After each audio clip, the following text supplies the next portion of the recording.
ಒಂದು ಕಾರ್ಯಕ್ರಮದಲ್ಲಿ ಭಾಗಿಯಾಗಿರುವಂತ ಎಲ್ಲ ವಿದ್ಯಾರ್ಥಿಗಳನ್ನು ಆಗ್ತಾರೆ ಅನ್ಕೊಂತೀನಿ. ಅದು ಕನೆಕ್ಟ್ ಆದ್ರೆ ಆಗಿತ್ತು ಮನಸ್ಸಿಗೆ. ಇವತ್ತಿನ ಒಂದು ಟಾಪಿಕ್ ಏನಿದೆ ಅಲ್ಲ, 4ನೇ ದಿನ ಈಗಾಗಲೇ ನಾವು ಮುಗಿಸಿದ್ದೀವಿ. ಇವತ್ತು ಭಾವನಾತ್ಮಕ ಸ್ಥೈರ್ಯ, ಎಮೋಷನಲ್ ರೆಸಿಲಿಯನ್ಸ್ ಅಂತ ಹೇಳಿ, ಅದು ಏನು ಅಂದ್ರೆ ಒತ್ತಡದಿಂದ ಬೆಳವಣಿಗೆ ಕಡೆಗೆ ಹೇಗೆ ಹೋಗುವುದು, shifting from stress to growth. ಅವು ಪಾಯಿಂಟ್ಸ್ ಅಲ್ಲೇ ಅದೇ ಇರುತ್ತೆ, ಸ್ವಲ್ಪ ಒಂದು ಹೊಸ ಇದನ್ನು ಕೊಡುತ್ತೆ. ಪ್ರತಿಯೊಂದು ಕ್ರಿಯೆ ಹಿಂದೆ ಒಂದು ಆಲೋಚನೆ ಇರುತ್ತೆ. ಯಾವೊಂದು ಕಾರ್ಯ ನಾವು ಮಾಡ್ತೀವಿ ಅಂತೀವಲ್ಲ, ಅದ್ರ ಹಿಂದೆ ಆಲೋಚನೆ ಇರುತ್ತೆ. ನಾವು ಮಾಡೋಂಥ ಕೆಲಸಕ್ಕೆ, ಪ್ರತಿಯೊಂದು ಕೆಲಸಕ್ಕೂ ಒಂದು ಆರಂಭ ಅಂತ ಇರುತ್ತೆ ಕ್ರಿಯೆಗೆ. ಆ ಆರಂಭಕ್ಕೆ ನಾವೇನ್ ಹೇಳ್ತೀವಿ, ಆಲೋಚನೆ, ಥಾಟ್ ಅಂತ ಹೇಳ್ತೀವಿ. ಈ ಥಾಟ್ ಅನ್ನೋದು ನಾವು ಪಾಸಿಟಿವ್ ನೆಗೆಟಿವ್ ಅಂತೆಲ್ಲ ಇಲ್ಲ, ಆದ್ರೆ ಅದಕ್ಕೆ ನಾವು ಟ್ಯಾಗಿಂಗ್ ಹಾಕಿದೀವಿ ಅಷ್ಟೆ. ಒಂದು ಆಲೋಚನೆ, ಒಂದು ಥಾಟು ಬರ್ತಿದಂಗೆ ಒಂದು ಭಾವನೆ, ಫೀಲಿಂಗ್ ಉಟ್ಕೊಳ್ಳುತ್ತೆ. ಆಮೇಲೆ ಆ ಫೀಲಿಂಗ್ ಯಾವ್ದ, ಒಳ್ಳೇದ, ನಮ್ಗೆ ಒಳ್ಳೆ ಚೆನ್ನಾಗ್ ಅನಿಸ್ತಾ ಇದೆ, ಚೆನ್ನಾಗ್ ಅನಿಸ್ತಾ ಇಲ್ಲ ಅನ್ನೋವಂಥ ಫೀಲಿಂಗ್ ಆಗಿರ್ಬೋದು. ಇಲ್ಲ ಆ ಭಾವನೆ ನಮ್ಮ ದೇಹದಲ್ಲಿ ಭಾವೋದ್ವೇಗ, ಎಮೋಷನ್ ಅನ್ನು ಉಂಟು ಮಾಡ್ತದೆ. ಒನ್ಸ್ ಫೀಲಿಂಗ್ ಬಂದ್ಮೇಲೆ ಅಲ್ಲಿ ಎಮೋಷನ್, ಅದು ನಮ್ಮ ಅನುಕೂಲಕರವಾಗಿದೆ, ಪ್ರತಿಕೂಲ ಆಗಿದೆ ಅನ್ನೋಂಥ ಎಮೋಷನ್ ಅನ್ನು ಅಲ್ಲಿ ಉಂಟಾಗತ್ತೆ. ನಂತರ ಅಲ್ಲಿ ಏನಾಗುತ್ತೆ, ಒಂದು ಆಕ್ಷನ್, ಕ್ರಿಯೆ ಅನ್ನೋದು ಹೊರಬರುತ್ತೆ. ಹೇಗೆ ಅಂದ್ರೆ, ಒಬ್ಬ ವಿದ್ಯಾರ್ಥಿ ಯೋಚನೆ ಮಾಡ್ತಾನೆ, ನಾನು ಪರೀಕ್ಷೆಯಲ್ಲಿ ಫೇಲ್ ಆಗ್ತೀನಿ ಅನ್ನೋದೇನಿದು, ಅವನ ಒಂದು ಥಾಟ್, ಯೋಚನೆ, ಆಲೋಚನೆ. ಈ ಆಲೋಚನೆ ಅವನಲ್ಲಿ ಬರ್ತಿದ್ದಾಗೆ ನಾನು ಪರೀಕ್ಷೆಯಲ್ಲಿ ಫೇಲ್ ಆಗ್ತೀನಿ ಅಂತ, ಆಗ ಅವನಿಗೇನಾಗುತ್ತೆ, ಭಯ ಹುಟ್ಟಕ್ಕೆ ಶುರು. ಭಯ ಹುಟ್ಟೋದು ಒಂದು ಫೀಲಿಂಗ್. ಆ ಭಯ ಹುಟ್ಟಕ್ಕೆ ಶುರು ಆದಾಗ ಅವನಲ್ಲಿ ಎಮೋಷನ್ಸ್ ಯಾವ ಕೈ ನಡಿದಂಗೆ ಆಗ್ಬೋದು, ಆಕ್ಷನ್ ಅದು ಕಾಣಿಸಕ್ ಶುರು ಆಗುತ್ತೆ.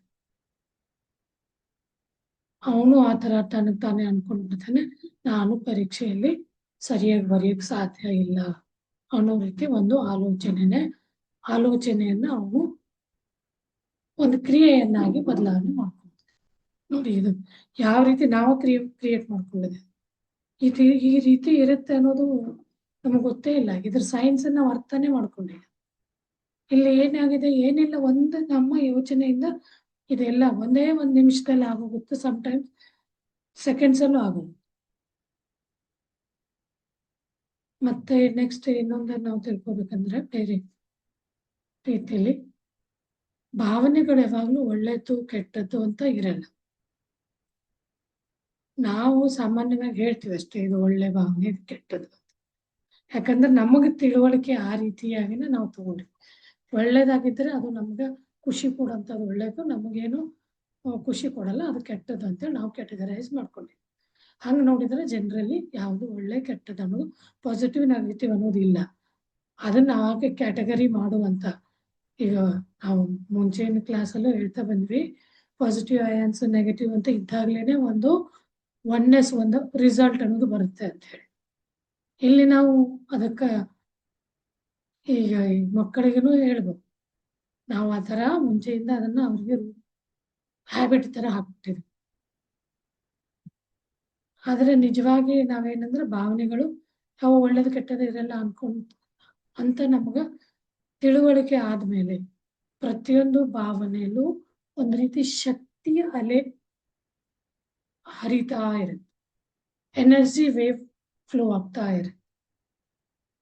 ಆ ಎನರ್ಜಿ ನಮಗ ಒಳ್ಳೇದು ಕೆಟ್ಟದ್ದು ಅನ್ನೋ ಫೀಲಿಂಗ್ ಕೊಡ್ತೀವಿ ಶರೀರ.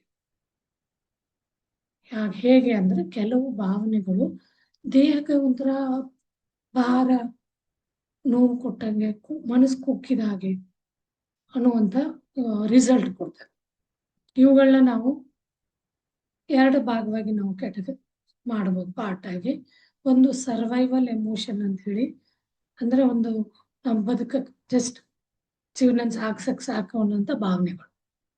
ಅವು ಯಾವ ರೀತಿ ಇನ್ನು ಅವು ಯಾವ ರೀತಿಯಾಗಿರ್ತವೆ ಅಂದ್ರೆ ನಿಮಗ ಸರ್ವೈವಲ್ ಅಂದ್ರೆ ಅದೇ ನೆಗೆಟಿವ್ ವರ್ಡ್ ಹೇಳ್ಬಿಡ್ತೀವಿ ನೋಡಿ. ಆತ್ಮವಿಶ್ವಾಸ ಇಲ್ದಂಗಿರೋದು, ಉತ್ಸಾಹ ನೀಡದೇ ಇರೋಂಥವಿರ್ಬೋದು, ಅವುಗಳೆಲ್ಲ ಅದೇ ದೇಹನ ಭಾರ ಮಾಡೋದು, ಮನಸ್ಸನ್ನು ಕುಗ್ಸೋದು, ಭಯ ಹುಟ್ಟಿಸೋದು, ಇವೆಲ್ಲ ಏನಾಗುತ್ತೆ ಸರ್ವೈವಲ್ ಎಮೋಷನ್ಸ್ ಅಂತ ಹೇಳಿ. ಅದೇ ರೀತಿ ಉತ್ಸಾಹ ಹೆಚ್ಚು ಮಾಡೋಂಥದ್ದು, ಆತ್ಮವಿಶ್ವಾಸನ ಹೆಚ್ಚು ಮಾಡೋಂಥದ್ದು, ನೀವು ಹೊಸ ಕ್ರಿಯೇಟಿವ್ ಆಲೋಚನೆಗಳನ್ನು ಹುಟ್ಟಿಸುವಂಥವು, ಅವುಗಳಿಗೆ ಏನಂತೀವಿ ಅಂದ್ರೆ ಕ್ರಿಯೇಟಿವ್ ಎಮೋಷನ್ಸ್. ಇಲ್ಲಿ ಇವೆರಡು, ಒಂದು ಬದುಕಕ್ಕೆ ಬದುಕುಳಿಯೋಕೆ ಜಸ್ಟ್ ಜೀವನ ನಡೆಸಾಗಿದ್ರೆ ಸಾಕು ಅಂತೀವಲ್ಲ, ಸರ್ವೈವಲ್ ಎಮೋಷನ್ ಕ್ಯಾಟಗರಿ. ಇನ್ನೊಂದು ಬಂದು ಸೃಜನಾತ್ಮಕ ಭಾವನೆ ಅಂದ್ರೆ ಕ್ರಿಯೇಟಿವ್. ಇವುಗಳಿಗೇನೆ ನಾವು ಪಾಸಿಟಿವ್, ಸರ್ವೈವಲ್ಗೆ ನೆಗೆಟಿವ್ ಎನರ್ಜಿ ನೆಗೆಟಿವ್ ಎಮೋಷನ್ಸ್ ಅಂತೀವಿ, ಕ್ರಿಯೇಟಿವ್ ಎಮೋಷನ್ಸ್ಗೆ ಪಾಸಿಟಿವ್ ಅಂತ. ನಕಾರಾತ್ಮಕ ಸಕಾರಾತ್ಮಕ ಯೋಚನೆಗಳಂತೀವಿ. ಇಲ್ಲಿ ಭಾವನೆಗಳು, ಯೋಚನೆ ಆದ್ಮೇಲೆ ಮತ್ತೆ ಭಾವನೆ, ಅದು ಅಲ್ಲಿ ನಮ್ಗೆ ಯಾವ ರೀತಿ ಭಾವನೆ ಬರ್ತಿದೆ ಒನ್ಸ್ ನೀವು ಯೋಚನೆ ಶುರು ಮಾಡಿದ್ಮೇಲೆ. ಮತ್ತೆ ಇಲ್ಲಿ ಉದಾಹರಣೆ ನೋಡೋಣ. ಸಪೋಸ್ ನೀವು ಪರೀಕ್ಷೆಯನ್ನ ಉದಾಹರಣೆಗೆ ಮಕ್ಕಳಲ್ಲಿ ನಾವು ವಿದ್ಯಾರ್ಥಿಗಳಿಗೆ ಹೇಳೋದ್ರಿಂದ ಅವ್ರಿಗೆ ನೆಕ್ಸ್ಟ್ ಬರೋದು ಅಂದ್ರೆ ಪರೀಕ್ಷೆ ಎಕ್ಸಾಮ್ನೇ ಒಂದು ದೊಡ್ಡ ಟಾಸ್ಕ್ ಆಗಿದೆ. ನೀವು ಚೆನ್ನಾಗಿ ಓದಿದ್ದೀರಿ ಅನ್ಕೊಳ್ಳಿ, ಪರೀಕ್ಷೆ ಹಾಲಲ್ಲಿ ಹೋಗ್ತಿದ್ದಂಗೆನೆ ಒಂದು ಆಲೋಚನೆ ಬರ್ತದೆ. ಚೆನ್ನಾಗಿ ಓದಿದ ಮೇಲೂ ಕೂಡ ಪರೀಕ್ಷೆ ಹಾಲಲ್ಲಿ ಹೋಗ್ತಿದ್ದಂಗೆನೆ ಒಂದು ಆಲೋಚನೆ ಬರುತ್ತೆ, ನಾನು ಓದಿದ್ದೀನಿ ಅಂದ್ರೆ ನಮಗೆ ಡೌಟ್ ಫುಲ್ ಸ್ಟೇಟಲ್ಲಿ ನನಗೆ ಎಲ್ಲ ಮರ್ತೋಗ್ಬಿಡುತ್ತೇನಪ್ಪ ಅನ್ನುವಂಥ ಆಲೋಚನೆ ಬರುತ್ತೆ. ಆ ಆಲೋಚನೆಗೆ ಏನಾಗುತ್ತೆ, ಒಂದು ಯೋಚನೆ ಥಾಟ್ ಆ ರೀತಿ ಬಂದಾಗ ಅಲ್ಲೇನಾಗುತ್ತೆ, ಆ ಒಂದು ಆಲೋಚನೆ ನಿಮ್ಮ ಅವಚೇತನ ಮನಸ್ಸಿನಲ್ಲಿ ಏನ್ ಮಾಡುತ್ತೆ, ಅದು ಒಂದು ಭಯವಾಗಿ ಹಳೆಯ ಸ್ಟೋರ್ಡ್ ಭಯನ ಎಚ್ಚರಿಸಕ್ ಶುರು ಮಾಡುತ್ತೆ. ಆಗ ಅದರ ಪರಿಣಾಮವಾಗಿ ಏನಾಗುತ್ತೆ, ನಿಮ್ಮಲ್ಲಿ ಭಯ ಶುರು, ಕೈ ಬೆವರಿದಾಗೆ, ಹೃದಯದ ಬಡಿತ ಬೇಗ ಹೆಚ್ಚಾದಾಗೆ, ಮನಸ್ಸಲ್ಲಿ ಖಾಲಿ, ಏನು ನೆನಪನ್ನೇ ಇಲ್ಲ ಅನ್ನುವ ರೀತಿಯಾಗಿ ಈ ತರ ಸ್ಟೂಡೆಂಟ್ನು ನಾವು ನೋಡಿದ್ವಿ. ಹೇಳ್ತಾರೆ ಅವ್ರಿಗೆ ಆಮೇಲೆ ಕೇಳಿದ್ರೆ ನನ್ಗೆ ಈ ರೀತಿ ಆಯ್ತು, ನಾನು ಓದಿದ್ದೆಲ್ಲ ಮರ್ತೇ ಹೋಯ್ತು, ನಾನು ಸರಿಯಾಗಿ ಎಕ್ಸಾಮ್ ಫೇಸ್ ಮಾಡೋಕ್ಕೆ ಆಗಲಿಲ್ಲ, ಕ್ವಶನ್ ಪೇಪರ್ ಕೈಗೆ ಬರ್ತಿದ್ದಂಗೆ ನನಗೆ ಭಯ ಶುರು ಆಯ್ತು, ಎಲ್ಲ ಓದಿದ್ದೆ ನನಗೆ ಈ ರೀತಿ ಆಯ್ತು ಅನ್ನೋದನ್ನ ಹೇಳ್ಕೊಂತಾರೆ. ನಾನು ನಮ್ಮ ಮನೆಯಲ್ಲೇ ನೋಡಿದ್ದೀನಿ, ಅವನು ಫುಲ್ ಬ್ಲ್ಯಾಂಕು, ಒಳ್ಳೆ 99% ಅಂತ ಸ್ಟೂಡೆಂಟು 12th ಎಕ್ಸಾಮನ್ನು ಕೊಡಲೇ ಇಲ್ಲ, ನನ್ನೆಲ್ಲ ಮರ್ತೇ ಹೋಯ್ತು, ನಮಗೆ ಏನು ಹೇಳಕ್ಕಂತ ಗೊತ್ತಿಲ್ಲ, ಒಳ್ಳೆ ಹುಡುಗ 10th ಅಲ್ಲಿ ಜನ ಮಾಡಿದ್ರೆ. ಅದೇ ಆ ಮೂಮೆಂಟಲ್ಲಿ ನಾವು ಯಾವುದಕ್ಕೆ ಪ್ರೋತ್ಸಾಹ ಕೊಡ್ತೀವಿ, ಒಳಗೆಲ್ಲ ಇಟ್ಕೊಂಡಿರ್ತೀವಿ, ನನ್ನಿಂದ ಇದು ಆಗುತ್ತಾ ಇಲ್ಲೋ ಅನ್ನೋ ಒಂದು ಡೌಟ್ಫುಲ್ ಸ್ಟೇಟನ್ನು ಅದೇ ಸಬ್ಕಾನ್ಸಿಯಸ್ ಮೈಂಡು ಹೊರಗ್ತಾರೆ. ಮತ್ತೆ ಇನ್ನೊಂದು ರೀತಿಯಲ್ಲಿ ನೋಡ್ಬೇಕಾದ್ರೆ ಇದರ ವಿಪರೀತವಾಗಿ ವಿದ್ಯಾರ್ಥಿ ನಾವು ಯೋಚನೆ ಮಾಡ್ತೀವಿ, ಸರಿ ನಾನು ಕ್ಲಾಸ್ ರೂಮಲ್ಲಿ ಹೋಗ್ತಾ ಎಕ್ಸಾಮ್ ಹಾಲಲ್ಲಿ ನನಗೇನೋ ಗೊತ್ತಿಲ್ಲ, ಓಕೆ ಇಟ್ಸ್ ಓಕೆ, ಆದರೂ ನಾನು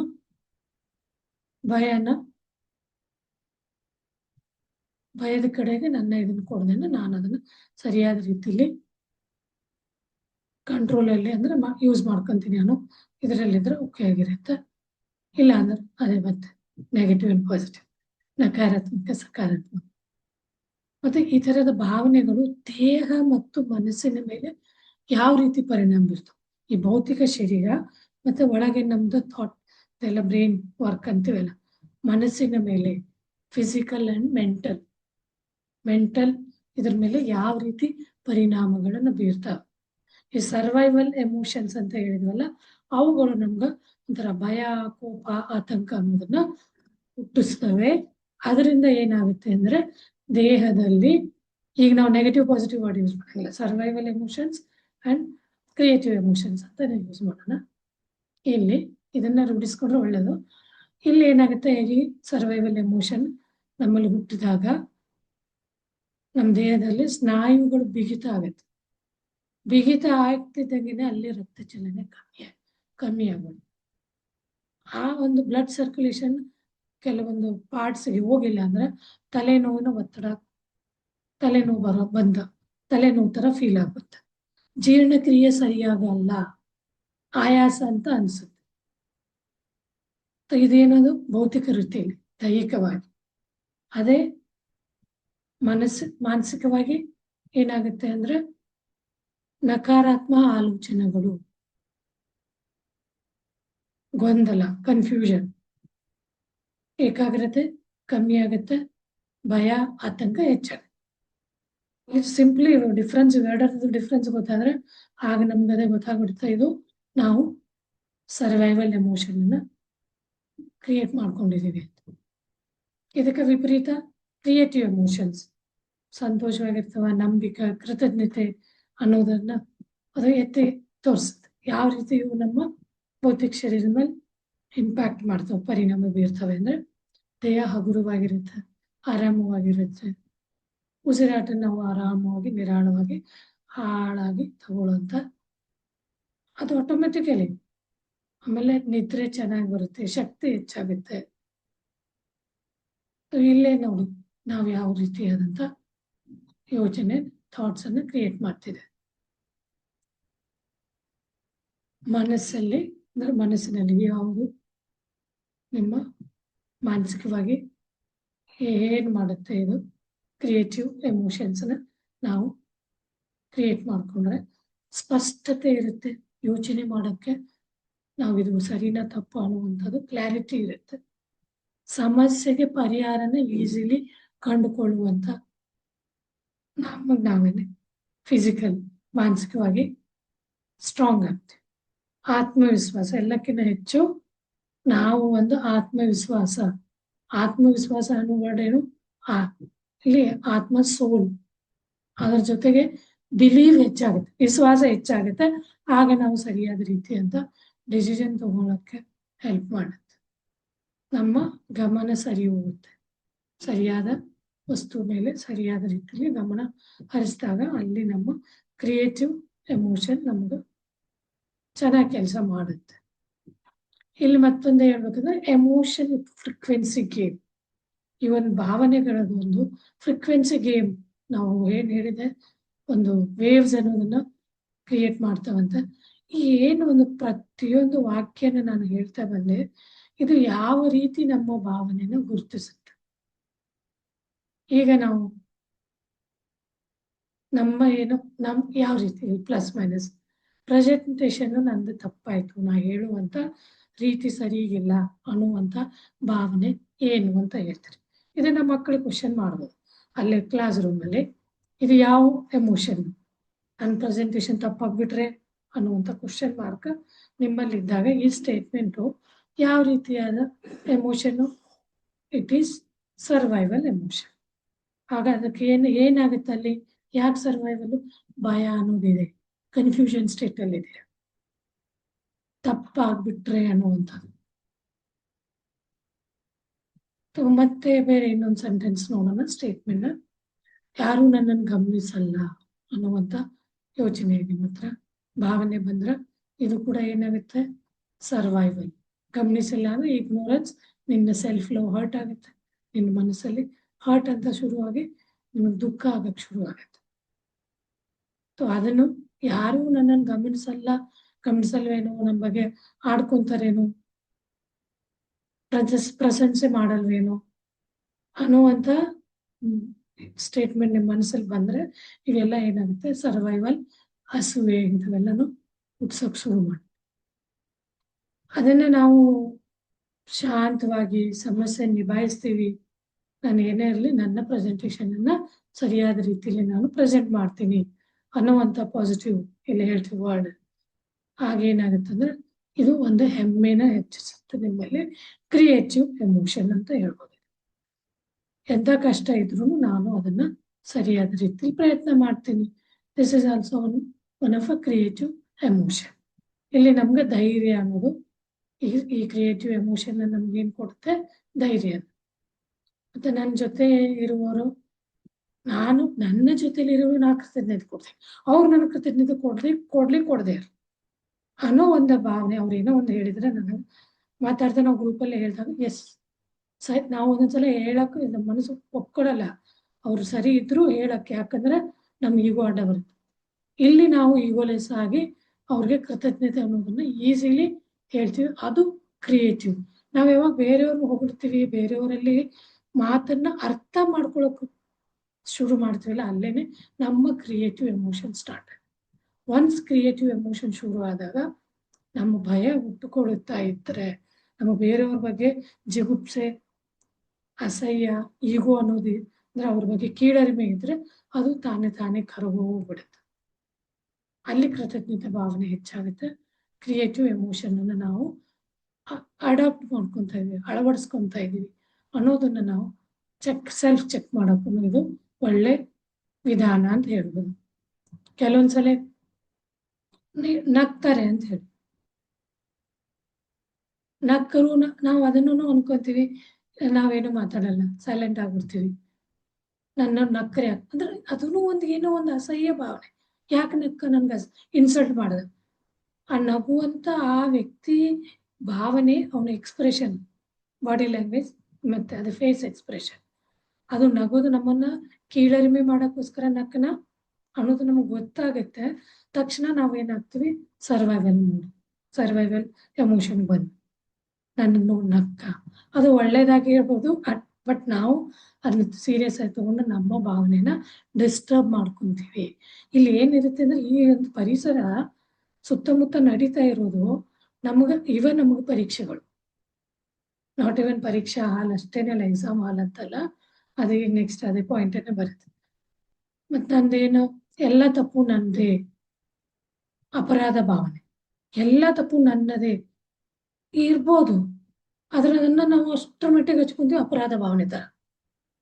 ನಾನು ಅಪರಾಧಿ, ಓವರ್ ಆಗಿ ಇಲ್ಲ, ಜಸ್ಟ್ ಒಂದ್ಸಲ ಅನ್ಕೊಂಡು ಅದನ್ನ ನಾವು ಚೇಂಜ್ ಮಾಡ್ಕೋಬೋದು. ಅಷ್ಟನ್ನೇ ಡೀಪ್ ಆಗಿ ಅದನ್ನೇ ನೀವು ಬೇರೆಯವ್ರು ಅದನ್ನ ಇಟ್ಕೊಂಡ್ರೆ ಏನಾಗುತ್ತೆ, ನೀವು ಸರ್ವೈವಲ್ ಎಮೋಷನ್ ನೆಗೆಟಿವ್ ಇದಕ್ಕೆ ಬಂದ್ಬಿಡ್ತೀವಿ. ಅದೇ ನಾನು ಯಾವುದಕ್ಕೂ ಯೋಗ್ಯನೇ ಇಲ್ಲ, ನಾನು ಬೆಸ್ಟ್ ಫಾರ್ ನಥಿಂಗ್ ಅನ್ನೋ ತರ ನೀವು ಅನ್ಕೊಂಡ್ರೆ ಅದು ಕೂಡ ಕೀಳರಿಮೆನ ಹುಟ್ಟಿಸುತ್ತೆ. ಸರ್ವೈವಲ್ ಈ ತರ ಕ್ವಶನ್ ಅನ್ನ ಕೇಳ್ಬೋದು ಮಕ್ಕಳಿಗೆ. ಪ್ರತಿಯೊಬ್ಬರ ಹತ್ರ ನಿಮ್ಗೆ ಏನ್ ಅನ್ಸುತ್ತೆ, ಅಲ್ಲಿ ನಿಮ್ಗೆ ಕ್ರಿಯೇಟಿವ್ ಎಮೋಷನ್ ಅಂತವ್ರು ಸಿಗ್ತಾರೆ, ಸರ್ವೈವಲ್ ಅಂತವ್ರು ಸಿಗ್ತಾರೆ. ಸೊ ಅವ್ರಗಳಿಗೆ ಚೇಂಜ್ ಮಾಡ್ಕೊಳಕ್ ನೀನೇ ನಾವ್ ಹೇಳೋದು ಬೇಡ, ಅಲ್ಲಿ ಸಿಚುವೇಶನ್ ಆ ರೀತಿ ಕ್ರಿಯೇಟ್ ಆದಾಗ ಇವತ್ತಿನವರೆಗೂ ಏನಿತ್ತು, ಈಗ ನಾಳೆಯಿಂದ ನೀವ್ ಏನ್ ಮಾಡ್ತೀರ, ಈ ರಿಸಲ್ಟ್ ಅಂದ್ರೆ ಅವ್ರಿಗೆ ಪರಿಣಾಮ ನಿಮ್ ಮೇಲೆ ಬಿತ್ತಿದೆ. ನೆಕ್ಸ್ಟ್ ನೀವು ಇದನ್ನ ಯಾವ ರೀತಿ ತಗೋಬೇಕಂತ. ನನಗೆ ಉತ್ತರ ಗೊತ್ತಿಲ್ಲ ಅಂದ್ರಾಗ್ಲೂ ಕೂಡ ಕೆಲವೊಬ್ರು ಕಾನ್ಫಿಡೆಂಟ್ ಆಗಿ ಕೈ ಹ್ಯಾಂಡ್ ರೈಸ್ ಮಾಡಿ ರಾಂಗ್ ಅನ್ನು ಹೇಳ್ತಾರೆ. ಹಂಗಂತೇಳಿ ಅವ್ರ ಮೇಲೆ ನಾವು ಇದನ್ನ ಮಾಡೋದು ಏನು ಅವಮಾನ ಮಾಡೋದಕ್ಕಂತಿಲ್ಲ. ಆದ್ರೆ ಅವನಲ್ಲಿರೋ ಕಾನ್ಫಿಡೆನ್ಸ್ಗೆ ಅದಕ್ಕೆ ನಾವು ಕ್ರಿಯೇಟಿವ್ ಎಮೋಷನ್ ಅಂತಾನೆ ಇರೋ ಧೈರ್ಯನ ತೋರಿಸಿದೆ. ರಾಂಗ್ ಆದ್ರೂ ಅವನು ಅದನ್ನ ನೆಗೆಟಿವ್ ಆಗಿ ತಗೊಳಲ್ಲ, ಅಲ್ಲಿ ಯಾವುದೇ ರೀತಿ ಗೊಂದಲಕ್ಕೆ ಬರಲ್ಲ, ಅವನ ಆತ್ಮವಿಶ್ವಾಸ ಇದೆ. ಅದನ್ನ ನಾನು ಅವಾಗ ತಕ್ಷಣ ತಪ್ಪಾದ್ರು ಅವನಲ್ಲಿ ಅದು ಆತ್ಮವಿಶ್ವಾಸ ಇದ್ದಾಗ ಓಕೆ ನಾನು ನೆಕ್ಸ್ಟ್ ಟೈಮ್ ಟ್ರೈ ಮಾಡ್ತೀನಿ, ಇನ್ನೂ ಜಾಸ್ತಿ ನಾನು ಓದಿ ಇದನ್ನ ತಿಳ್ಕೊಂಡು ಆನ್ಸರ್ ಮಾಡ್ತೀನಿ, ಸರಿಯಾಗಿರುವಂತ ಉತ್ತರನ ನಾ ಕೊಡ್ತೀನಿ ಅನ್ನೋ ರೀತಿ ಅನ್ಕೊಂಡಾಗ ಅದು ಕ್ರಿಯೇಟಿವ್. ಅದೇ ಅವನು ಉತ್ತರ ಗೊತ್ತಿಲ್ಲ, ನಾನು ಹಂಗೂ ಉತ್ತರ ಹೇಳ್ದ, ಅಲ್ಲಿ ಜನಗಳ ನಗಾಡೋದು ಅದೆಲ್ಲ ನೋಡಿ ಅವ್ನ ಮನ್ಸಲ್ಲಿ ತಗೊಂಡ್ರೆ ಅವನು ಏನಾಗ್ತಾನೆ, ಅದು ಆತ್ಮವಿಶ್ವಾಸ ಕಡಿಮೆ ಆಗಿ ಅಲ್ಲಿ ಅವನಿಗೆ ಎಮೋಷನ್ ಚೇಂಜ್ ಆಗುತ್ತೆ, ಸರ್ವೈವಲ್ ಎಮೋಷನ್. ಒಟ್ಟಿನಲ್ಲಿ ಪರಿಹಾರ ಹುಡುಕಿ ನಾನು ಇದನ್ನ ಸರಿಯಾದ ರೀತಿಯಲ್ಲಿ ಮಾಡ್ತೀನಿ ಅಂತ ಹೇಳೋದು ಕ್ರಿಯೇಟಿವ್ ಸಹಕಾರ. ಸೊ ಈ ರೀತಿ ನಾವು ನಮ್ಮ ಇದನ್ನ ಚೇಂಜ್ ಮಾಡ್ತಾ ಹೋಗಬಹುದು. ದಿನನಿತ್ಯ ನಡೀತಾ ಇರೋ ಇವೆಲ್ಲವುಗಳನ್ನು ಅಬ್ಸರ್ವ್ ಮಾಡ್ಕೊಂಡು, ಮತ್ತೆ ನಾವು ಫ್ರೀಕ್ವೆನ್ಸಿನ ಟ್ಯೂನ್ ಮಾಡ್ಕೋಬಹುದು. ಈ ತರದ್ದು ಈ ಫ್ರೀಕ್ವೆನ್ಸಿ ಸರ್ವೈವಲ್ ಭಾವನೆ ಇರ್ತದ ಬಂದಿದೆಯಾ, ಕ್ರಿಯೇಟಿವ್ ಅಂತದ್ದು. ಕ್ರಿಯೇಟಿವ್ ಬಂದ್ರೆ ಅದು ನಮ್ಗೆ ಒಳ್ಳೆ, ಅದೇ ಹೇಳಿದ್ವಲ್ಲ, ಈ ಶರೀರಕ್ಕೆ ಮನಸ್ಸಿಗೆ ಒಳ್ಳೆ ಹಿತ ಕೊಡುತ್ತೆ, ನಮ್ಮನ್ನ ಹೆಲ್ದಿ ಆಗಿಡುತ್ತೆ. ಹಾಗಾಗಿ ನಾವು ನೆಗೆಟಿವ್ ಪಾಸಿಟಿವ್ ಅನ್ನೋ ವರ್ಡ್ ಕೊಟ್ಟಿದ್ದೀವಿ. ಇದು ನಾವು ಕ್ರಿಯೇಟಿವ್ ವರ್ಡ್ಸ್ ಇದನ್ನ ಭಾವನೆ ಮಾಡ್ಕೊಂಡಾಗ ನಿಮ್ಮ ಮಾನಸಿಕ ಮತ್ತೆ ನಿಮ್ಮ ಶಾರೀರಿಕವಾಗಿ ನಿಮ್ಗೆ ಹಿತಕಾರಿಯಾಗುತ್ತೆ. ಯಾವೊಂದು ಬ್ಲಾಕೇಜಸ್ ಅನ್ನ ಕ್ರಿಯೇಟ್ ಮಾಡೋದು ಆಗಕ್ ಕೊಡಲ್ಲ. ಹಾಗಾಗಿ ನಮ್ಮ ಯೋಚನೆ ಯಾವಾಗಲೂ ಕ್ರಿಯೇಟಿವ್ ಆಗಿರ್ಬೇಕು. ಅದಕ್ಕೆ ಇಲ್ಲಿ ಫ್ರೀಕ್ವೆನ್ಸಿ ಟ್ಯೂನ್ ಮಾಡ್ಕೊಳ್ಳೋದು ಅಂದಾಗ ಕ್ರಿಯೇಟಿವ್ ನಿಮ್ಮಲ್ಲಿ ಏನಾದರೂ ನಕಾರಾತ್ಮಕವಾದಂಥ ಭಾವನೆ ಅನ್ನೋದು ಬಂದಿದ್ರೆ ಆಗ ನೀವು ತಕ್ಷಣ ಅದನ್ನ ಫ್ರೀಕ್ವೆನ್ಸಿ ಟ್ಯೂನ್ ಮಾಡ್ಕೊಳ್ಳೋ ಥರ ನಾವು ರೇಡಿಯೋ ಚಾನೆಲಲ್ಲಿ ಹೇಳಿದ್ವಲ್ಲ ನಿನ್ನೆ, ಆ ಥರ ನೀವು ಅದನ್ನ ಟ್ಯೂನ್ ಅಪ್ ಮಾಡಿ ತಕ್ಷಣ ನಿಮಗೆ ಯಾವುದು ಹಿತಕಾರಿ, ಭಯಕ್ಕೆ ಟ್ಯೂನ್ ಮಾಡಿದ್ರೆ ಭಯ ಕಡೆಗೆ ಹೋಗ್ತೀರಾ, ಸಮಸ್ಯೆಗಳು ಮಾತ್ರ ಕಾಣಿಸ್ತವೆ. ಅದೇ ಅದನ್ನ ಭರವಸೆ ನನ್ನಿಂದ ಆಗುತ್ತೆ ಅನ್ನೋ ಇದಕ್ಕೆ ನೀವು ಟ್ಯೂನಿಂಗ್ ಮಾಡ್ಕೊಂಡ್ರೆ ಕ್ರಿಯೇಟಿವ್ ಎಮೋಷನ್ಸ್ ಬೆಳೀತಾ ಹೋಗುತ್ತೆ. ಇದು ಪರಿಹಾರ ನಿಮ್ಮ ಕೈಲಿ. ಹಾಗಾಗಿ ಸೆಲ್ಫ್ ಚೆಕ್ ಒನ್ಸ್, ಏನೋ ಯೋಚನೆ ಬರೋಕ್ಕೂ ಮುಂಚೆ ಅದು ಸರ್ವೈವಲ್ ಆರ್ ಕ್ರಿಯೇಟಿವ್. ಇಲ್ಲಿ ಅದನ್ನು ಹೇಳ್ಬೋದು ಡಿಸಾಸ್ಟರ್ ಆರ್ ಮಿರಾಕ್ಯುಲಸ್ ಅಂತಾನು ಎಮೋಷನ್ ಅಂತಾನು ಹೇಳ್ಕೋಬಹುದು. ಸಮ್ಟೈಮ್ಸ್ ಏನಾಗುತ್ತೆ, ಪ್ರಾಬ್ಲಮ್ ಮೋಡ್ ವರ್ಸಸ್ ಸೊಲ್ಯೂಷನ್. ಇವು ಸಣ್ಣ ಸಣ್ಣ ವಿಷಯನ ಒಂದು ವಯಸ್ಸಾದ್ಮೇಲೆ ನಮ್ಗೆ ಹೇಳ್ತಿದ್ದಂಗೆ ಗೊತ್ತಾಗ್ಬಿಡುತ್ತೆ. ಆದ್ರೆ ಮಕ್ಕಳಿಗೆ ಈ ಕಾಂಪ್ಲಿಕೇಶನ್ಸ್ ಗೊತ್ತಾಗಲ್ಲ. ಅವ್ರು ಯಾಕಂದ್ರೆ ಪ್ರತಿಯೊಂದನ್ನು ಕಲಿತಾ ಹೋಗ್ತಿರ್ತಾರೆ, ಎಲ್ಲದೂ ಹೊಸದವ್ರಿಗೆ. ಒನ್ಸ್ ಕಲ್ತ ಮೇಲೆ ಅದು ಈಸಿ ಆಗುತ್ತೆ. ಇದು ಅವರಿಗೆ ಇವತ್ತು ಹೇಳಿರೋ ಪಾಯಿಂಟ್ ಒಂದು ಕಲಿಕೆ ಆದಾಗ ಆ ಕಲಿಕೆನ ಅವ್ರು ಒಳ್ಳೆ ತಾವು ಬೇರೆಲ್ಲೂ ಒಳಗೆ ಊರಿಸ್ಕೊಂಡಿರ್ತಾರೆ ತಮ್ಮ subconscious mind, conscious mind. Problem mode ಅಂದ್ರೆ ಭಯ, ಆತಂಕ. ಭಯ ಅಂತಿದ್ದಂಗೆನೆ ಆತಂಕ ಶುರುವಾಗುತ್ತೆ. ಈ ಪ್ರಾಬ್ಲಮ್ ಮೋಡ್ ನಾವು ಸೊಲ್ಯೂಷನ್ ಮೋಡ್ಗೆ ಹೇಗೆ ತಗೊಳ್ಳೋದು? ಅದೇ ನಮ್ಮಲ್ಲಿ ಫಿಯರ್ ಆದಂತ ಎಮೋಷನ್ ಬರ್ತಾ ಇದೆ ಅಂದ್ರೆ ಅದನ್ನ ನಾವು ಕ್ರಿಯೇಟಿವ್,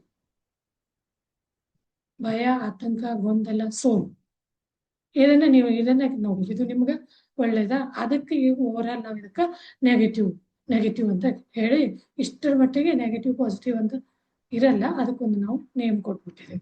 ಈ ಭಯ, ಆತಂಕ, ಗೊಂದಲ, ಸೋಲು ಅನ್ನೋದಕ್ಕೆ ನಾವು ನಕಾರಾತ್ಮಕ, ಇನ್ನೊಂದು ಒಳ್ಳೆ ಚೆನ್ನಾಗಿರೋ ವರ್ಡ್ ಅಂದ್ರೆ ನಕಾರಾತ್ಮಕ. ಅದೇ ಇದಕ್ಕೆ ನಾವು ಹೇಳ್ತೀವಿ ಪ್ರಾಬ್ಲಮ್ ಮೋಡ್. ಸೊಲ್ಯೂಷನ್ ಮೋಡ್ ಅಂದ್ರೆ ಸ್ಟೂಡೆಂಟ್ಗೆ ಇದು ಎಲ್ಲದರಲ್ಲೂ ಬರುತ್ತೆ. ಸೈನ್ಸ್ ಪ್ರಾಕ್ಟಿಕಲ್ ಮಾಡಕ್ ಹೋಗಿ, ಮ್ಯಾಥ್ಸ್ ಸಾಲ್ವ್ ಮಾಡಕ್ ಹೋಗಿ, ಇವುಗಳಿಂದಾನೇ ನೀವು ಮ್ಯಾಥ್ಸ್ ಅಲ್ಲಿ ಸಿಕ್ಕಾಕೊಡ್ತೀವಿ.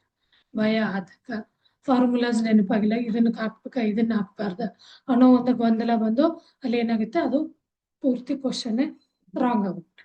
ಅಲ್ಲಿ ಸೋಲು ರಾಂಗ್ ಆದ್ರೆ ಪರೀಕ್ಷೆ ಅನ್ನೋದೇನಿದೆಯಲ್ಲ ಅಲ್ಲಿ ನಿಮ್ಗೆ ಮಾರ್ಕ್ಸ್ 0, ಅದ್ರ ರಿಸಲ್ಟ್ ಕಮ್ಮಿ, ಫೇಲ್ ಅಂತ ಆಗುತ್ತೆ. ಅದೇ ರೀತಿ ನಮ್ಮ ಜೀವನದಲ್ಲೂ ನೆಕ್ಸ್ಟ್ ಸೊಲ್ಯೂಷನ್ ಮೋಡ್ ಅಂದ್ರೆ ಶಾಂತಿಯುತವಾಗಿ ಆತ್ಮವಿಶ್ವಾಸದಿಂದ, ಆತ್ಮವಿಶ್ವಾಸ ನಿಮ್ಮಲ್ಲಿ ಇರೋ ಒಂದು ಆ ಆತ್ಮದ ಜೊತೆ ಕನೆಕ್ಟ್ ಆಗಿ ಸ್ಪಷ್ಟವಾಗಿ ಯೋಚನೆ ಮಾಡಿದ್ರೆ ಅಲ್ಲಿ ಯಶಸ್ಸು ಸಿಗುತ್ತೆ. ಯಶಸ್ಸು ಅನ್ನೋದು ಸಿಗುತ್ತೆ. ಇಲ್ಲಿ ಒಂದು ಸ್ಮಾಲ್ ಪ್ರಾಕ್ಟಿಕಲ್. ನಿಮ್ಮ ಕಣ್ಣುಗಳನ್ನು ಮುಚ್ಚಿ ಒಂದು ಆಕ್ಷನ್, ಇಲ್ಲಿ ಗೈಡ್ ನಿಮ್ಮ ಮನಸ್ಸು ಏನ್ ಹೇಳುತ್ತನ್ನ ಹೇಳುತ್ತಾ ಅದನ್ನ ರಿಫ್ಲೆಕ್ಟ್ ಮಾಡ್ಕೊಳ್ಳಿ. ಕಣ್ಣುಗಳನ್ನು ಮುಚ್ಚಿ 1 ನಿಮಿಷ. Close your eyes please. ನಿಮ್ಮ ಮನಸ್ಸಂದ್ರೆ ಮುಚ್ಚಿದ ಮೇಲೆ ನಿಮ್ಮ ಕಣ್ಣಿಂದ ಒಂದು 5 ವಸ್ತುಗಳನ್ನು ನೋಡಿ, ಸ್ಪರ್ಶ ಮಾಡೋ ತರ ಫೀಲ್ ಮಾಡ್ಕೊಳ್ಳಿ. 4 ವಸ್ತುಗಳನ್ನ, 3 ಶಬ್ದನ ಕೇಳಿ, 2 ವಾಸನೆ ಸ್ಮೆಲ್ ಅನ್ನ ಗುರುತಿಸಿ, 1 ರುಚಿನ ಅನುಭವಿಸಿ. ಈ ಒಂದು ಸ್ಟೇಟ್ಮೆಂಟ್ ಇದನ್ನು ಮಾಡಿದ್ವಿಲ್ಲ, ಇದಾದ್ಮೇಲೆ ನಮ್ಮ ಮನಸ್ಸು ಭೂತಕಾಲ ಅಥವಾ ಭವಿಷ್ಯತ್ ಕಾಲದಿಂದ ಈ ಕ್ಷಣಕ್ಕೆ ಬರಕ್ಕೆ ಶುರುವಾಗುತ್ತೆ. ಏನ್ ಫೀಲ್ ಆಯ್ತು ಅಂತ ನೀವು ಚೆಕ್ ಮಾಡ್ಕೊಳ್ಳಿ. ಇದು ನಮ್ಮನ್ನ ಪ್ರೆಸೆಂಟ್ಗೆ ತಗೊಂಡ್ಬರುತ್ತೆ.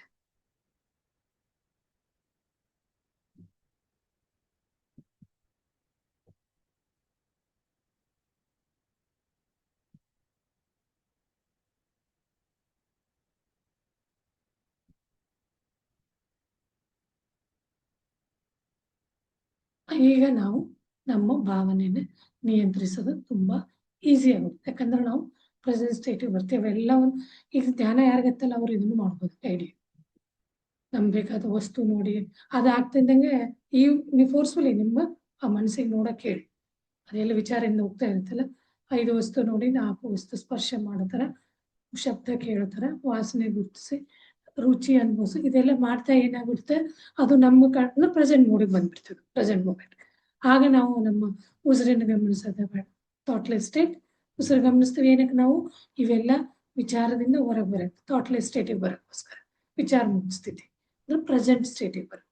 ಪ್ರೆಸೆಂಟ್ ಸ್ಟೇಟಿಗೆ ಬಂದಾಗ ನಾವು ಕಂಟ್ರೋಲಲ್ಲಿ ಬರ್ತೀವಿ. ಆಗ ನಾವು ಥಾಟ್ಲೆಸ್ ಸ್ಟೇಟ್ ಬಂದು ನಮ್ಮ ಧ್ಯಾನದ ನೆಕ್ಸ್ಟ್ ಸ್ಟೇಜ್ಗೆ ಹೋಗಕ್ಕೆ ಹೆಲ್ಪ್ ಮಾಡಿ. ಇದು ನಮಗೆ ಮತ್ತೆ ಇನ್ನೊಂದಿಗೆ ಏನಕ್ಕೆ ಇದು ಹೆಲ್ಪ್ ಮಾಡ್ತದೆ, ಅವೇರ್ನೆಸ್. ಅವೇರ್ನೆಸ್ ಅನ್ನೋದೇನಿದೆಯಲ್ಲ, this is your superpower. ಇದು ಒಂದು ನಿಮ್ಮ ದೊಡ್ಡ ಶಕ್ತಿ. ಕೋಪ ಅಂತಲ್ಲ, ಭಯ ಅಂತಲ್ಲ, ಅರಿವು, ಅವೇರ್ನೆಸ್.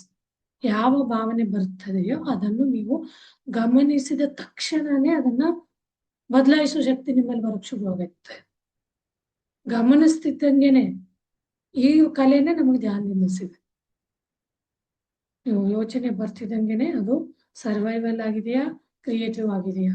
ಸರ್ವೈವಲ್ ಅಂದ್ರೆ ನಿಮ್ಮ ಫೀಲಿಂಗ್ ನಿಮ್ಗೆ ಗೊತ್ತಾಗಕ್ಕೆ ಶುರುವಾಗುತ್ತೆ. ಭಯ ಇಂಥ ಏನ್ ಕ್ರಿಯೇಟ್ ಆಗ್ತಿದೆ ಅಂತ. ಆಗ ಇಮ್ಮಿಡಿಯೇಟ್ಲಿ ಆಟೋಮೆಟಿಕಲಿ ನೀವು ಅದನ್ನ ಬದಲಾಯಿಸ್ಕೋಬಹುದು. ಅದೇ you are a creator of your reality. ನಿಮ್ಮ ಕೈಲೇ ಇದೆ ಅಂತ ಹೇಳಿ. ಮತ್ತೆ ಇಲ್ಲಿ ನಾವೊಂದು ಆಕ್ಷನ್ ಬಿಂದು ಚಟುವಟಿಕೆ ಆಕ್ಟಿವಿಟಿ ಬಗ್ಗೆ ಹೇಳ್ತೀನಿ ಚೂರು. ಸ್ಟೂಡೆಂಟ್ಗೆ ಆಕ್ಟಿವಿಟಿ ಕಾರ್ಡ್ ತರ ಕೊಟ್ಟು ಅವ್ರಿಗೆಲ್ಲ ಒಂದು ಸ್ಟೇಟ್ಮೆಂಟ್ ಅನ್ನು ಕೊಟ್ಟು ಅವರಿಗೆ ನೀವು ಅವ್ರ ದಿನ ಇಡೀ ಇಲ್ಲ ಒಂದು ವಾರದಿಂದ ಏನೇನ ಕ್ರಿಯೆಗಳು ಮಾಡ್ತಾ ಇದ್ದೀರಿ ಅದನ್ನ ನೀವು ಪಾಯಿಂಟ್ ಮಾಡಿಕೊಂಡು ಒಂದು ಲಿಸ್ಟ್ ಮಾಡಿಕೊಂಡು ಅದನ್ನ ಮಾಡಿ ಅದನ್ನ ಗುರುತು ಹಾಕೊಂಡು ಹೇಳಿ ಅಂತ ಹೇಳಿ ನೀವು ಮಕ್ಕಳಿಗೆ ಒಂದು ಇದನ್ನ ಕೊಡು, ಕಾರ್ಡನ್ನು ಹೇಳೋದು. ಆ ಥರ ಮತ್ತು ನಾನು ನಮ್ಮ ಸ್ನೇಹಿತರಿಗೆ ಹೆಲ್ಪ್ ಮಾಡಿದೆ. ಕಷ್ಟವಾದ್ರೂ ಕೆಲವೊಂದು ಕೆಲಸ ನಾನು ಪೂರ್ತಿಗೊಳಿಸಿದೆ. 5 ಮಿನಿಟ್ಸ್ ಧ್ಯಾನ ಮಾಡಿದೆ ಅನ್ನೋ ಥರ ನಕಾರಾತ್ಮಕ ಯೋಚನೆಯನ್ನ ಸಕಾರಾತ್ಮಕವಾಗಿ ಧನಾತ್ಮಕವಾಗಿ ಬದಲಾಯಿಸಿದೆ. ಹೊಸ ವಿಷಯನ ಕಲಿತೆವು. ಆಮೇಲೆ ಏನು ತಪ್ಪಾಯ್ತೋ ಆ ಪಾಠನ ಕಲಿತು ನಾನು ಸರಿಪಡಿಸ್ಕೊಂಡೆ. ಮತ್ತೆ ನಾನು ಧನ್ಯವಾದ ಹೇಳೋದನ್ನು ಕಲಿತೆ. ಮುಂಚೆ ನನಗೆ ಧನ್ಯವಾದ ಹೇಳಕ್ ನನ್ನ ಮನ್ಸು ಕೊಡ್ತಾ ಇರ್ಲಿಲ್ಲ. ಇವತ್ತಿಂದ ನಿಮ್ಮಲ್ಲಿ ಏನ್ ಚೇಂಜ್ ಆಯ್ತು ಅನ್ನೋದ್ರಿಂದ ಇದನ್ನ ನೀವು ನೋಟ್ ಮಾಡ್ತಾ, ಜರ್ನಲ್ ಅಂತ ಹೇಳಿದ್ಮೇಲೆ ನೋಟ್ ಮಾಡಿ ಡೈರಿ ಮೇಂಟೈನ್ ಮಾಡಿ.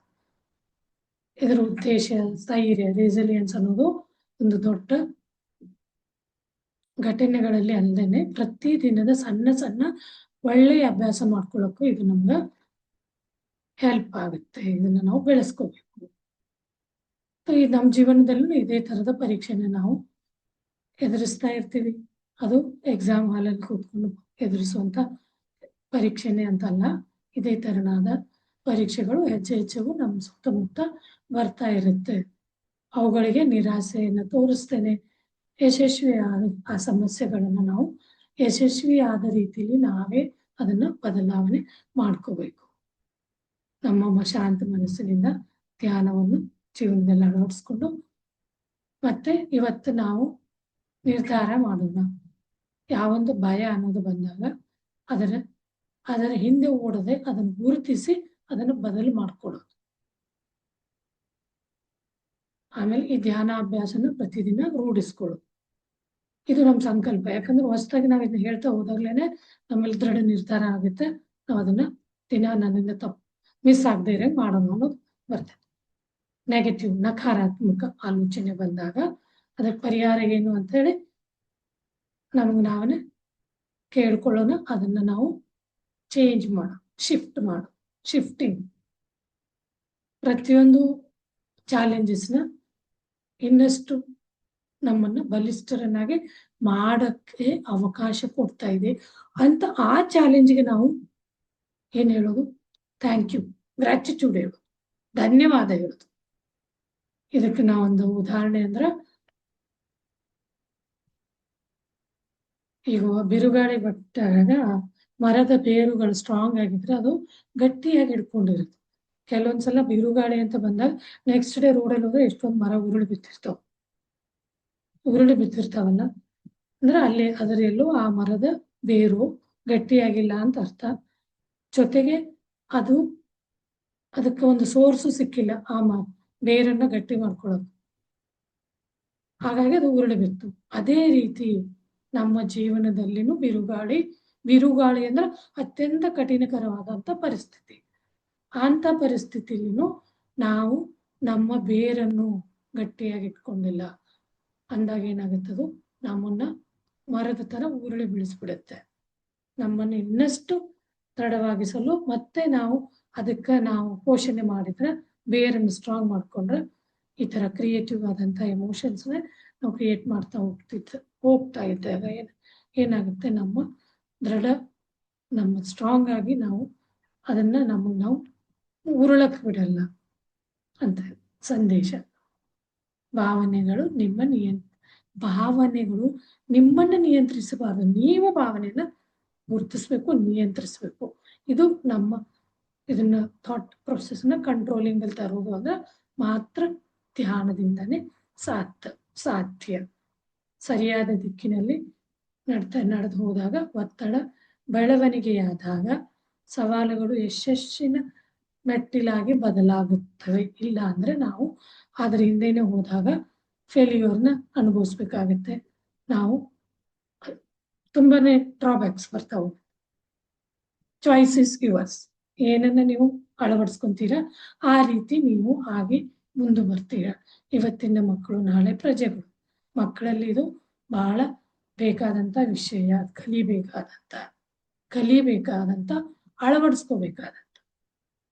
ಈಗ ನಾವು ಧ್ಯಾನ ಪ್ರಾಕ್ಟೀಸ್ ಮಾಡೋಣ, ಒಂದು 5 minutes. ಏನಂತೀರ ಮೇಡಮ್? ಮಾಡೋಣ ಇಲ್ಲ ಮಾಡಿ ಅಂತ ಹೇಳ್ತಿದ್ವಿ. ನಾನಂತೂ ಮಧ್ಯೆ ಪ್ರಾಕ್ಟಿಕಲಿ ಬೇಡ ಅಂದ್ರೂ ಓಕೆ.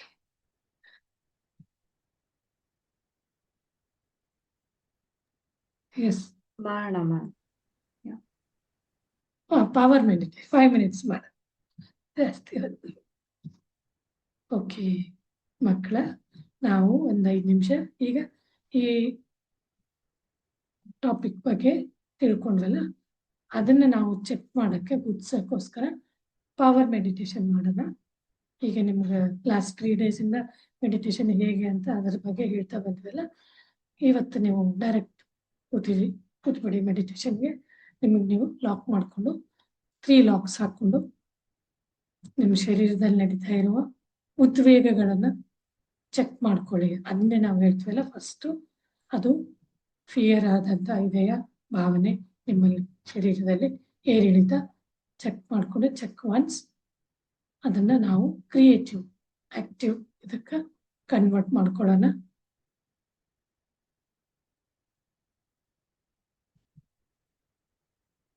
ನಿಧಾನವಾಗಿ ಬರ್ತಾ ಇರೋ ಯೋಚನೆನ ಗಮನಿಸಿ. ಆ ಯೋಚನೆಗಳು ಫಿಯರ್ಫುಲ್ ಆಗಿದಾವ, ಫಿಯರ್ಲೆಸ್ ಆಗಿದಾವೆ, ಕ್ರಿಯೇಟಿವ್ ಆಗಿದಾವ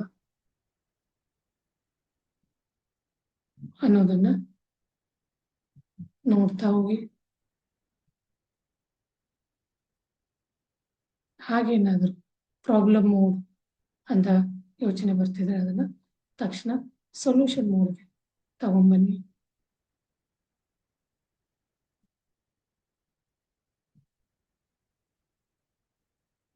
ಸರ್ವೈವಲ್ ಎಮೋಷನ್ಸ್ನ ಕ್ರಿಯೇಟಿವ್ ಎಮೋಷನ್ಸ್ಗೆ ಕನ್ವರ್ಟ್ ಮಾಡಿ. ಧ್ಯಾನ ಮಾಡ್ತಾ ಮಾಡ್ತಾ ಈ ಶಕ್ತಿ ಹೆಚ್ಚುತ್ತಾ ಹೋಗುತ್ತೆ. ಅದಕ್ಕೇನೆ ನಾವು ನಿಮ್ಮೊಳಗೇನೆ ಒಂದು ಇದು ಹೆಚ್ಚಾಗಿ ಹೇಳ್ತೀವಲ್ಲ, 6th sense ಅನ್ನೋದು ನಿಮಗೆ ಐಡಿಯಾ ಕೊಡೋಕೆ ಶುರು ಮಾಡಿ. ಆದ್ರೆ ನೀವು ಸರ್ವೈವಲ್ ಅಂತ ಎಮೋಷನ್ಸ್ನ ಕ್ರಿಯೇಟ್ ಮಾಡಿದ್ರೆ ಅದೇ ಥರದ ರಿಸಲ್ಟ್ ಅದು ಕೊಡುತ್ತೆ. ಅದು ಒಳ್ಳೆ ಕ್ರಿಯೇಟಿವ್ ಸೃಜನಾತ್ಮಕ ಭಾವನೆನ ನಾವು ಯೋಚನೆ ಮಾಡ್ತಾ ಹೋದಾಗ ಅಲ್ಲಿ ಆ ಭಾವನೆ ಹುಟ್ಟಿ ಅದು ನಮ್ಗೆ ಒಳ್ಳೆ ಭಾವನೆ ಬಂದು ನಮ್ಗೆ ರಿಸಲ್ಟ್, ಫ್ರೂಟ್ಫುಲ್ ರಿಸಲ್ಟ್ ಕೊಡುತ್ತೆ ಅಲ್ವಾ. ಅಬ್ಸರ್ವ್ ಮಾಡ್ತಾ ಅವುಗಳನ್ನೆಲ್ಲ ಕಟ್ ಆಫ್ ಮಾಡಿ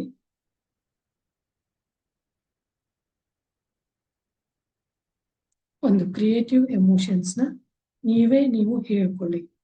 ಅದಕ್ಕೇನೆ ಪಾಸಿಟಿವ್ ಅಫರ್ಮೇಷನ್ ಅಂತ ಹೇಳ್ತಾರೆ. ನಿಮ್ಮಲ್ಲಿ ಯಾವುದು ಭಯವಾಗಿರುವಂಥ ಯೋಚನೆ ಬಂದಿರ್ಬೋದು ಅವುಗಳನ್ನೆಲ್ಲ ಕ್ರಿಯೇಟಿವ್ ಎಮೋಷನ್ಸ್ ಕನ್ವರ್ಟ್ ಮಾಡಿ ಪಾಸಿಟಿವ್ ಅಫರ್ಮೇಷನ್ಸ್ ಹಾಕೊಳ್ಳಿ. ಈ ಕ್ಷಣತೆ ಆಗಿರಬಹುದು ಯೋಚನೆ, ನಿನ್ನೆ ನಾಳೆದು ಭಯ ಎಬ್ಬಿಸ್ತಾ ಇರ್ಬೋದು, ಅವೆಲ್ಲನೂ ನೆನಪಿಸ್ಕೊಂಡು ಆ ಯೋಚನೆ ಕಡೆಗೇನೆ ಗಮನ ತಗೊಂಡೋಗಿ. ಸ್ಪೆಷಲಿ ಇಲ್ಲಿ ಅವುಗಳನ್ನ ಕ್ರಿಯೇಟಿವ್ ಆಗಿ ಕನ್ವರ್ಟ್ ಮಾಡಿಕೊಂಡು ಬದಲಾವಣೆ ಮಾಡಿಕೊಂಡು ನಿಮ್ಮ ಉಸಿರಿನ ಕಡೆ ಗಮನ ತಗೊಂಡು ಈ ಉಸಿರಿನ ತಗೊಳ್ಳೋದ್ರೆ ಮೊದಲನೆಯ ಒಂದು ಮೆಟ್ಟಿಲು ಇದು ಧ್ಯಾನದ. ನೆಕ್ಸ್ಟ್ ಇದಕ್ಕೆ ಹೋಗ್ಬೇಕಾದ್ರೆ ಒಂದು ಥಾಟ್ಲೆಸ್ ಸ್ಟೇಟ್, ವಿಚಾರ ಮುಕ್ತ ಸ್ಥಿತಿ ಬರ್ತಿದ್ದಂಗೆ ನಮ್ಮಲ್ಲಿ ಆ ಒಂದು ಕಾಸ್ಮಿಕ್ ಎನರ್ಜಿ ಶರೀರದಲ್ಲಿ ವಿಚಾರ ಕಾಸ್ಮಿಕ್ ಎನರ್ಜಿ ಹರಿಯಕ್ಕೆ ಈ ಒಂದು ಸ್ಟೇಟ್ ತುಂಬಾ ಇಂಪಾರ್ಟೆಂಟ್. ಈ ಸ್ಟೇಟ್ ಇಲ್ಲ ಅಂದ್ರೆ ಅದು ಕಾಸ್ಮಿಕ್ ಎನರ್ಜಿ ಫ್ಲೋ ಆಗೋದೇ ಇಲ್ಲ. ನೀವು ಇದೇ ಗೊಂದಲದಲ್ಲಿ ವಿಚಾರಗಳ ಸುಳಿಲೇ ಸುತ್ತಿ ಅಲ್ಲೆಲ್ಲ ಹೋಗಿ ಸುತ್ತಾ ಇರ್ತೀರ. ನಿಮ್ಗೆ ಧ್ಯಾನದ ಅನುಭವನೂ ಆಗಲ್ಲ. ನಿಮ್ಮ ಒಂದು ಶರೀರದಲ್ಲಿರುವಂತ ಈ ಭಾವನೆಗಳ ಏರಿಳಿತನ ಕಥ ಮುಗಿಸಕ್ಕಂತಾನೆ ಆ ಒಂದು ಎನರ್ಜಿ ಶರೀರದಲ್ಲಿ ಫ್ಲೋ ಆಗ್ತಾ ಇರುತ್ತೆ. ಇದು ಒಂದು ನಮ್ಮ ಭಾವನೆಯನ್ನ ರಿವರ್ಸ್ ಆಗಿ ತಗೊಳಕ್ಕೆ ಇದು ಟ್ರೀಟ್ಮೆಂಟ್ ಅಂತ ಹೇಳ್ಕೊ. ಅದು ಬಂದಾಗ್ಲೇನೆ ನಾವು ಹುಟ್ಟಿದಾಗಿಂದ ನಾವೆಷ್ಟು ಜನ್ಮ ತಗೊಂಡಿದ್ವಿ ಅಲ್ಲಿಂದ ಯಾವೊಂದು ಎಮೋಷನ್ಸ್ ನಾವು ನಮ್ಮಲ್ಲಿ ಇಟ್ಕೊಂತ ಬಂದಿದ್ವಿ ಅದನ್ನು ಕೂಡ ಅದು ಕ್ಲಿಯರ್ ಮಾಡ್ತಾ ಹೋಗುತ್ತೆ. ಹಳೆಯದು ಅದಕ್ಕಾಗಿನೇ ಧ್ಯಾನ ಇವತ್ತು ಧ್ಯಾನ ಮಾಡಿದ್ರೆ ಆ ಮೂಮೆಂಟಲ್ಲಿ ಚೆನ್ನಾಗಿ ಅನ್ಸುತ್ತೆ. ಮತ್ತೆ ಸ್ವಲ್ಪ ಹೊತ್ತಾದ್ಮೇಲೆ ಮತ್ತು ನಾವು ಅದೇ ಸ್ಯಾಡ್ ಮೂಡಿಗೆ ಹೋಗ್ತೀವಿ. ಯಾಕಂದ್ರೆ ಅವೆಲ್ಲ ಒಳಗೆ ಸಪ್ರೆಸ್ ಆಗಿ ನಿಮ್ ಒಂದೊಂದು ನರನಾಡಿಲು ಕೂತಿರ್ತವೆ. ಅದನ್ನು ಕ್ಲೀನ್ಸ್ ಮಾಡಿಕೊಂಡು ನಾವು ಮತ್ತೆ ಆ ಒಂದು ಜೀರೋ ಸ್ಟೇಟ್ ಅನ್ನ ಅನುಭವಿಸಿ ಫೀಲ್ ಮಾಡ್ಕೊಂಡು ಆ ಒಂದು ಕಾಸ್ಮಿಕ್ ಎನರ್ಜಿ ಇನ್ಸೈಡ್ ನಿಮ್ಮ ಶರೀರದೊಳಗೆ ಬರ್ತಾ ಇರುವಂತ ಆ ಒಂದು ಎನರ್ಜಿನ ಹರಿಯಕ್ಕೆ ಬಿಡ್ಬೇಕು ಪ್ರತಿಯೊಂದು ನರನಾಡಿ. ಈಗ ಇದರಿಂದಾನೇ ನಿಮ್ಮಲ್ಲಿ ಇದು ಆಕ್ಚುಲಿ ಧ್ಯಾನ ಅಂದ್ರೆ.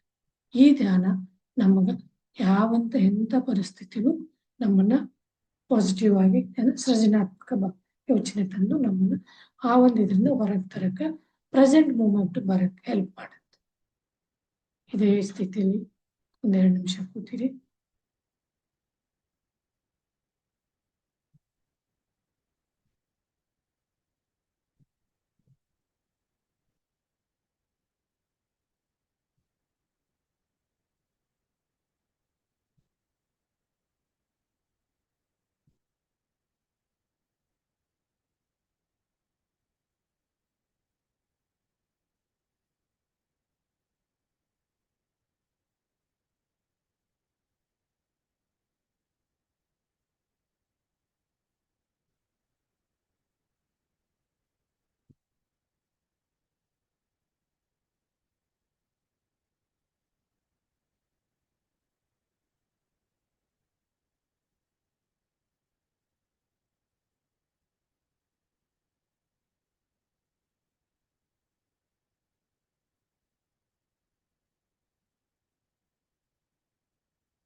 ಓಕೆ ಮಕ್ಕಳ, ನಿಧಾನವಾಗಿ ನಿಮ್ಮ ದೇಹ ಸ್ಥಿತಿ ನಿಮ್ಮ ಮನಸ್ಸನ್ನು ತಗೊಂಬನ್ನಿ. ದೇಹ ಸ್ಥಿತಿ ಕಡೆಗೆ ಪ್ರಜ್ಞೆಯನ್ನು ತಗೊಂಬನ್ನಿ. ಈಗ ನಿಮ್ಮ ದೇಹ ಫಿಸಿಕಲ್ ಮೆಂಟಲ್ ಬಾಡಿಲಿ ಯಾವ ರೀತಿಯಾದಂಥ ಭಾವನೆ ಬರ್ತಾ ಇದೆ, ಯಾವ ರೀತಿ ಫೀಲಿಂಗ್ ಆಗ್ತಾ ಇದೆ ಅಬ್ಸರ್ವ್ ಮಾಡಿ ನೋಡಿ. ನಿಧಾನವಾಗಿ ಒಂದು ಪಾಸಿಟಿವ್ ಅಫರ್ಮೇಷನ್ ಮೂಲಕ ನಾನು ಹೆಲ್ದಿ, ನಾನು ಹ್ಯಾಪಿ ಆಗಿರುವಂಥ ಖುಷಿಯಾದ ಒಂದು ಬೀಯಿಂಗ್ ಅಂತ ಅನ್ಕೊಂಡು 2 ಕೈಗಳು ಮಿಡ್ಸ್ಕೊಂಡು ಒಂದು ಕ್ಷಣ ಕಣ್ಣಿನ ಮೇಲೆ ಇಟ್ಕೊಳ್ಳಿ. ಕೈಗಳು ಮುಂದೆ ತರ್ತಾ ಕಣ್ಬಿಡಿ. ಸ್ಮೈಲ್ ಮುಖಾಂತರ ಚಪ್ಪಾಳೆಯ ಮೂಲಕ ನಾವು ಗ್ರ್ಯಾಟಿಟ್ಯೂಡ್ ಅನ್ನು ವ್ಯಕ್ತಪಡಿಸೋಣ. ಚಪ್ಪಾಳೆ ಅನ್ನೋದಿದೆಯಲ್ಲ ಒಳ್ಳೆ ಇದನ್ನು ಒಂಥರ ಪವರ್ ಆಕ್ಟಿವೇಶನ್ ಮೋಡ್ ಅಂತಾನೆ ಹೇಳ್ತಾರೆ. ನಮ್ಮ ಪ್ರತಿಯೊಂದು ಆಕ್ಟಿವ್ ಮಾಡೋದು ಟ್ಯಾಪಿಂಗ್ ಎಕ್ಸಸೈಸ್ ಅಂತ ಹೇಳ್ತಾರೆ. 2 minutes 5 minutes ಕಂಟಿನ್ಯೂಸ್ ಆಗಿ ನಾವು ಟ್ಯಾಪಿಂಗ್ ಮಾಡಿದ್ರು. ಧ್ಯಾನಕ್ಕೆ ಮುಂಚೆ ನಾಳೆ ಟ್ಯಾಪಿಂಗ್ ಮಾಡಿ ಧ್ಯಾನ ಮಾಡೋಣ. Okay master, thank you very much for this opportunity. ಏನನ್ನ ಮಾತಾಡೋಗಿದ್ರೆ ನೋಡಿ. ಕೇಳೋ ಹಾಗಿದ್ರೆ.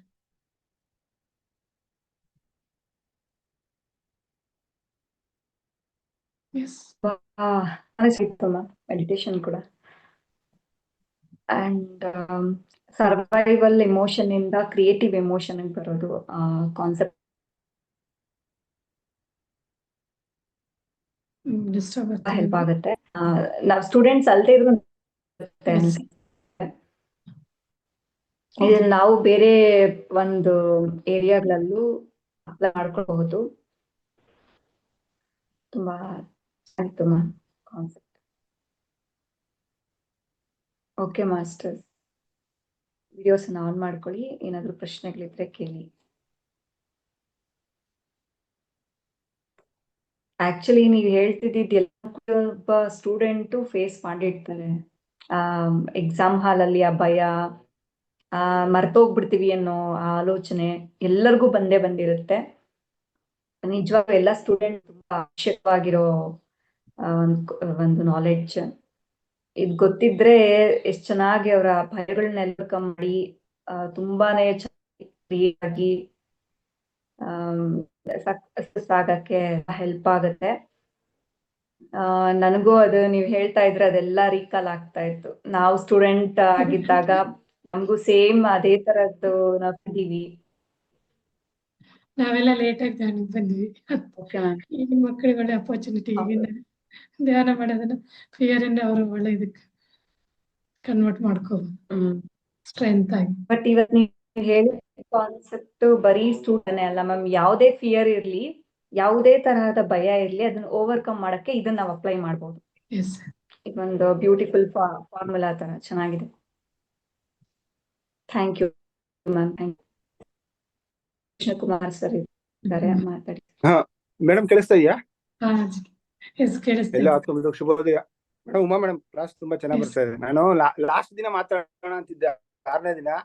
ಬಟ್ ಇವತ್ತು ಒಂದು ಕಾನ್ಸೆಪ್ಟ್ ಸ್ವಲ್ಪ ಶೇರ್ ಮಾಡೋಣ. ತುಂಬಾ ಚೆನ್ನಾಗಿ ಬರ್ತಾ ಇದೆ ಮೇಡಮ್. ನಿಮ್ ಕ್ಲಾಸಸ್ ಯಾವಾಗ್ಲೂ ಚೆನ್ನಾಗಿರುತ್ತೆ, ಧ್ಯಾನನೂ ಮಾಡಿಸ್ತೀರಾ.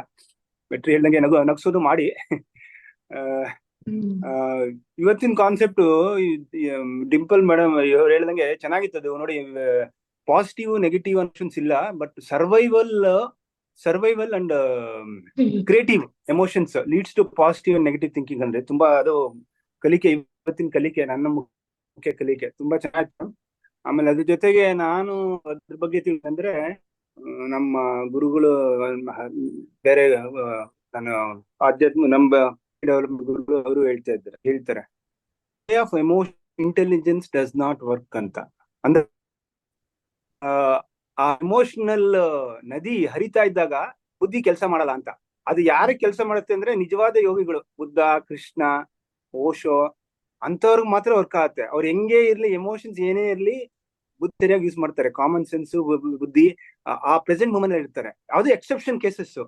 ನಾರ್ಮಲ್ ಕೇಸಸ್ ಅಲ್ಲಿ ಇಂಟೆಲಿಜೆನ್ಸ್ ವರ್ಕ್ ಆಗಲ್ಲ. ಈಗ ಸಪೋಸ್ ನೋಡಿ, ಈಗ ನಾವು ಸತ್ಸಂಗ ಮಾಡ್ತಾ ಇರ್ತೀವಿ, ನೀವೇನೋ ಹೇಳ್ತೀರಾ, ನಾನೇನೋ ಹೇಳ್ತೀನಿ. ಅದು ಏನಾಗುತ್ತೆ ಅಂದ್ರೆ ಈಗೋ ಹರ್ಟ್ ಆಗ್ಬಿಡುತ್ತೆ ಕೆಲವರಿಗೆ. ಸತ್ಯ ಹೇಳ್ತಿದ್ರೆ ಈಗೋ ಹರ್ಟ್ ಆಗ್ಬಿಡುತ್ತೆ, ಬುದ್ಧಿ ವರ್ಕ್ ಆಗಲ್ಲ, ಎಮೋಷನ್ಸ್ ಎಲ್ಲೋ ಹೋಗ್ಬಿಡ್ತಾರೆ. ಸೊ ಅದು ನೆನಪಾಯ್ತು ನನಗೆ, ಅದನ್ನ ಶೇರ್ ಮಾಡ್ಕೋಣ ಅನ್ಸ್ತು. In the way of emotions intelligence does work ಅಂದ್ರೆ ಈ ಭಾವನೆಗಳ ಪ್ರವಾಹದಲ್ಲಿ ಬುದ್ಧಿ ಕೆಲಸ ಮಾಡಲ್ಲ ಅಂತ. ಸೊ ಅದು ನೆನಪಾಯ್ತು ನನಗೆ. ಅದನ್ನ ಯಾಕಂದ್ರೆ ಇವತ್ತು ಎಮೋಷನ್ಸ್ ಬಗ್ಗೆ ಮಾತಾಡಲ್ಲ, ಅದನ್ನ ಶೇರ್ ಮಾಡ್ಕೋಣ ಅಂತ ಅನಿಸ್ತು. ತುಂಬಾ ಚೆನ್ನಾಗಿತ್ತು. ಕಂಟಿನ್ಯೂ ಮಾಡಿ ಮೇಡಮ್, ನಿಮ್ದು ಯಾವಾಗ ಕ್ಲಾಸ್ ಎಲ್ಲ ಯಾವಾಗ್ಲೂ ಚೆನ್ನಾಗಿದೆ. ಇನ್ನೊಂದೇನೋ ಹೇಳ್ಬೇಕು ಅನ್ಕೊಂಡೆ. ಚೆನ್ನಾಗಿತ್ತು ಮೇಡಮ್, ಕಂಟಿನ್ಯೂ ಮಾಡಿ ಮೇಡಮ್. Thank you madam.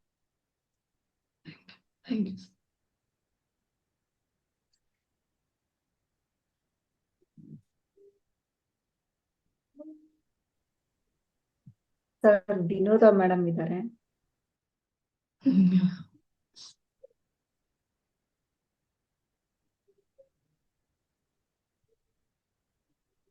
ಮಾತಾಡಿ, ಅನ್ಮ್ಯೂಟ್ ಕೊಟ್ಟು. ಅನ್ಮ್ಯೂಟ್ ಮಾಡ್ಕೊಳ್ಳಿ.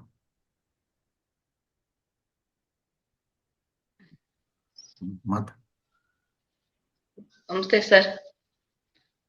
ವಿಕ್ಟ್ರಿ ಸರ್ಗೆ ನಮಸ್ತೆ ಸರ್. ಸರ್ ನೀವು ತುಂಬಾ ಚೆನ್ನಾಗಿ ಎಲ್ಲಾರ್ಗು ಮೋಟಿವೇಶನ್ ಮಾಡ್ತೀರಿ ಸರ್.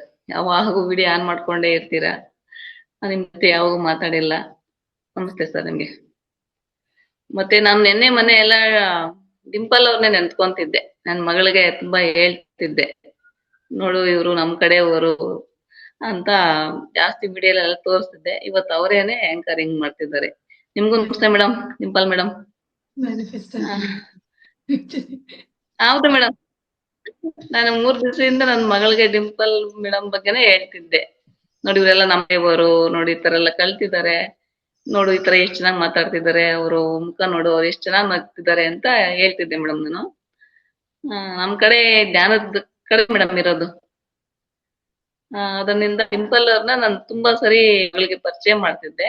ಇವತ್ತು ಅವರೇನೆ ತಗೊಂಡಿದ್ದಾರೆ. ಕೇಳಿಸ್ತಿದೆ ಸರ್? ಇಲ್ಲ ಮೇಡಮ್, ಏನು ಇಲ್ಲ. ಇವಾಗ ನೀವು